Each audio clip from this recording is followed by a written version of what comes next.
एक बेटा पढ़ लिख कर बहुत बड़ा आदमी बन गया। पिता के स्वर्गवास के बाद माँ ने हर तरह का काम करके उसे इस काबिल बना दिया था। शादी के बाद पत्नी को माँ से शिकायत रहने लगी कि वो उनके स्टेटस में फिट नहीं है। लोगों को बताने में उन्हें संकोच होता है कि ये अनपढ़ उनकी सास माँ है। बात बढ़ने पर बेटे ने एक दिन माँ से कहा, माँ, मैं चाहता हूँ कि मैं अब इस काबिल हो गया हूँ कि कोई भी कर्ज अदा कर सकता हूँ। मैं और तुम दोनों सुखी रहें, इसीलिए आज तुम मुझ पर किए गए अब तक के सारे खर्च सूद और ब्याज के साथ मिलाकर बता दो।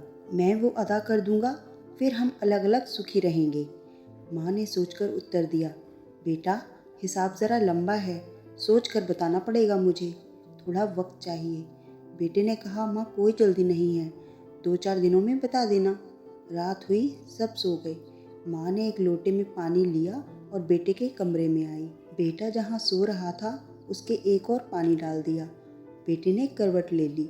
माँ ने दूसरी ओर भी पानी डाल दिया। बेटे ने जिस और भी करवट ली, माँ उसी और पानी डालती रही। तब परेशान होकर बेटा उठकर खींच कर बोला, माँ, ये क्या है? मेरे पूरे बिस्तर को पानी पानी क्यों कर डाला? माँ बोली, बेटा, तूने मुझसे पूरी जिंदगी का हिसाब बनाने को कहा था। मैं अभी ये हिसाब लगा रही थी कि मैंने कितनी रातें तेरे बचपन में तेरे बिस्तर गीला कर देने से जागते हुए काटी हैं। ये तो पहली रात है और तू अभी से घबरा गया।